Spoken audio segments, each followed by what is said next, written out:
ছুটির দিন রবিবার একটু এলোমেলো চলতে ভীষণই ভালো লাগে, কারণ প্রত্যেক দিনই একই গদ ধরা নিয়মে চলতে আর ভালো লাগছে না।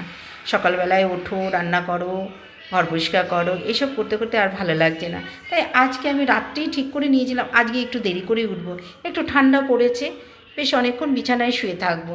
তাই উঠলাম 7:30 পৌনে 8টায়। আমারই কষ্ট হয়, হুড়োহুড়ি লেগে যায়, কারণ তোমাদের দাদাভাইকে সকালে খাবার দিতে হবে, আজকে রবিবার, খেয়েই একটু বাজারে যাবে। তো আমি আজকে আর খাবার 8টার মধ্যে দিতে পারিনি। তো চা বিস্কুট দিলাম, খেয়ে বাজারে গেছে দাদাভাই। আমি দেখো ঘরের কাজগুলো করে নিলাম, স্নান টান করে আগে পুজো দিয়ে নিয়েছি, নিয়েই তারপর রান্নাঘরে এসেছি। কারণ অন্য দিনের মতো পুজো সময় মতো দেওয়া যায়, কিন্তু রোববার না পুজোটা সময় মতো দিতে পারি না, কারণ রান্নাবান্নায় এত ব্যস্ত থাকি রোববার যে পুজোটা সময় মতো দেওয়া হয় না। সেই কারণে আজকে কি করেছি, ঘরের কাজগুলো মোটামুটি যেগুলো করা দরকার সেগুলো করে স্নান টান করে আমি পুজো দিয়ে রান্নাঘরে রান্না করব। আজকে সেরকম বিশেষ রান্না করব না, কারণ একটু তাড়াতাড়ি তোমাদের দাদাভাইয়ের সঙ্গে বেরোবো, একটা কাজ আছে, সেই জন্য একটু ডিমের ঝোল ভাত করলাম, রাতে যা করার করব। আর সমস্ত কিছু গোছগাছ করে নিলাম, সেই কারণে খুব একটা অসুবিধা হলো না। তোমাদের দাদাভাইয়ের একটু সময় মতো খাওয়াটা দিতে পারিনি, এইটাই একটা অসুবিধা হয়েছে। যাই হোক, মাঝে মধ্যে একটু এলোমেলো চলতে ভালোই লাগে।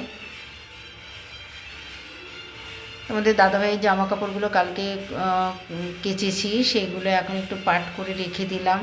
তো তোমাদের দাদাভাই বাজার থেকে এসে স্নানে যাবে, খাওয়া দাওয়া করে আমরা দুজনে আমিও ডিমের ঝোল ভাত করে নিয়েছি, খাওয়া দাওয়া করে দুজনে বেরোবো। আস্তে আস্তে রাত হবে, আবার কালকে সোমবার, কালকে আবার নিয়ম মতো আমাকে চলতে হবে। এলোমেলো চললে আমারই অসুবিধা, বিপদে পড়তে হবে, কারণ সময় মতো তাদেরকে টিফিন খাওয়া দাওয়া কিছুই দিতে পারবো না। সংসারের কাজ মানে প্রচুর কাজ। রিতার খুঁটিনাটিতে সকলকে অনেক অনেক স্বাগত। আশা করি তোমরা ভালো আছো, সুস্থ আছো। আমিও তোমাদের ভালোবাসায় খুবই ভালো আছি। আজকে স্নানের পরেই আমি ঘর ঝাড় দিচ্ছি, ঘর মুছতে হবে, সেই কারণে দেখো তোমাদের দাদাভাই আবার বাজার থেকে এসেই চা দাও, স্নানে যাব। তো আমি রেডি হচ্ছি, বেরোবো। তোমাদের দাদাভাই স্নান করে খাওয়া দাওয়া করে দুজনে একসঙ্গেই বেরিয়ে পড়ব।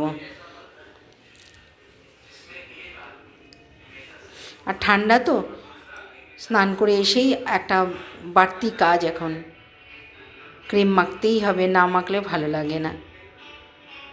তাই ব্লগটা তোমাদের কেমন লাগলো কমেন্ট করে জানিও। আজকের মতো আসি, আবার নতুন ব্লগে দেখা হবে। টাটা।